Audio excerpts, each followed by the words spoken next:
Hi guys and girls on YouTube and welcome to my channel. Just a really quick video here. I'm really sorry about this. I'm still too busy to make anything bigger. It's a quick video. This is a fault I first came across in the 1990s, and it's not even that exciting, this video, but it might save you making an expensive mistake. So I've got this Zanussi microwave in. The model's not important. The customer says sometimes it heats up, sometimes it doesn't. You can't always rely on it to work. So what I've done is to demonstrate, I've just pulled out a service manual. It's for a Panasonic. It doesn't really matter. I think this is a microwave from the 80s.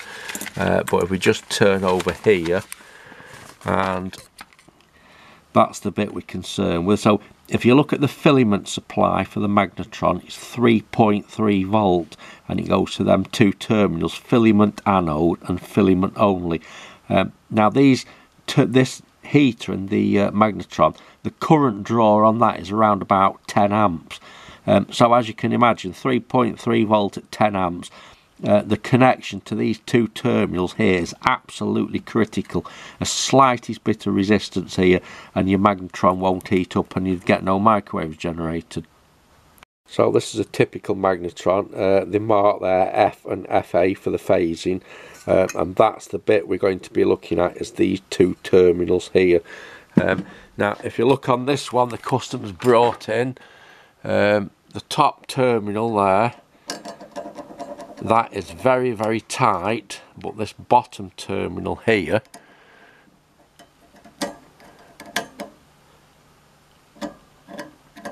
I don't know if it shows up on the camera, that is actually quite loose. So you would imagine that that is the problem. But let's just pull these off and have a look. Remember, the loose one is the bottom one.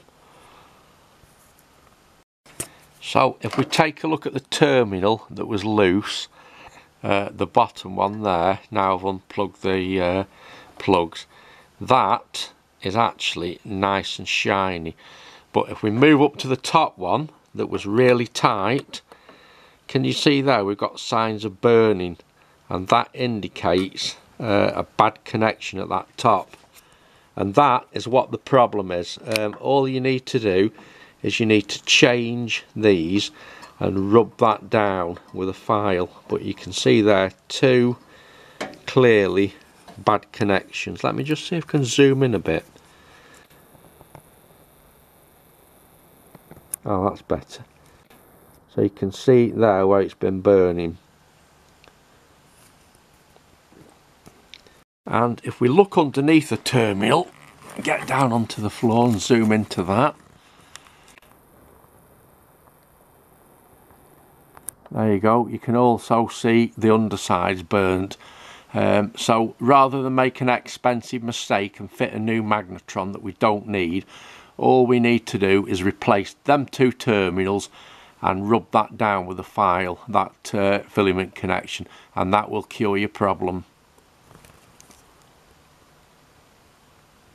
So just a new couple of them required, and a good clean up of the terminals. Now I've actually done both terminals for good measure because we don't want the other one going, but the interesting thing to note is the one that was loose wasn't the one that was causing the problem. How does that work? But anyway, there you go. They're both nice and clean, nicely roughed up. And you just need to make sure now that when you put these terminals on, they're really, really tight. So what I do is I squeeze these a little bit to tighten them up, and then force them on to the magnetron filament terminals. But anyway, that's it. A nice simple fault. I've done many of these over the years, and it might just save you unnecessarily swapping the magnetron.